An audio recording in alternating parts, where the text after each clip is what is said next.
Good evening mga ka-boys. Alright takin na natin. Pupunta kami ng PMS Hospital ngayon mga ka-boys. May service tayo dito na kukunin mga ka-boys.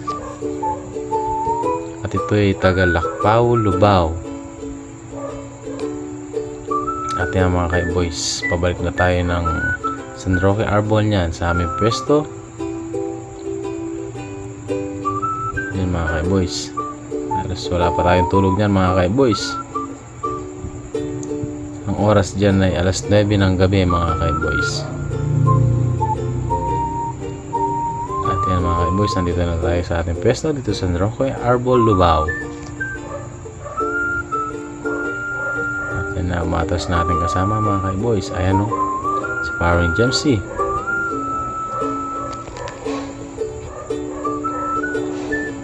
Dito na mga ka-boys, nandito na tayo sa bahay ng ating service dito sa Barangay Lakpao, Lubao.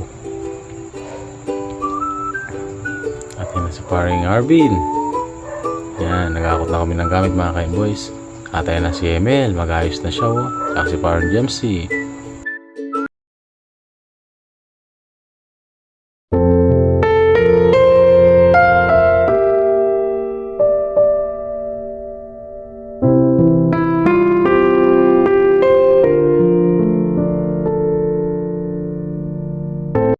Good morning mga ka-boys. Ang oras natin ito ay 6:30 po ng umaga. Papunta tayo sa ating service dito sa Barangay San Pedro Saug, Lubao.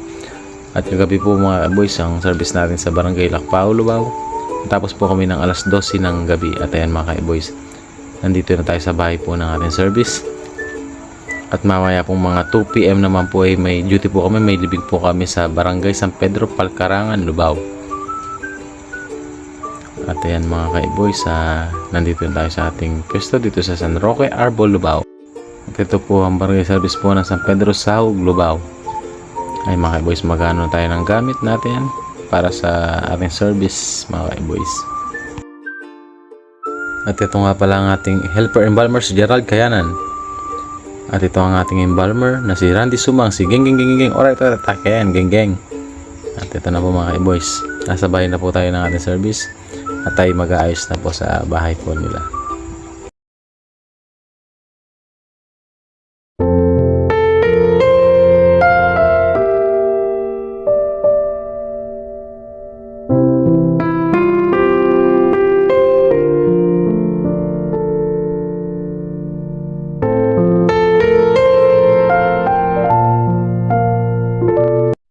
Pagkatapos po ng aming service sa San Pedro Saug, Lubao, nandito na po kami sa San Pedro, Palcarangan, Lubao.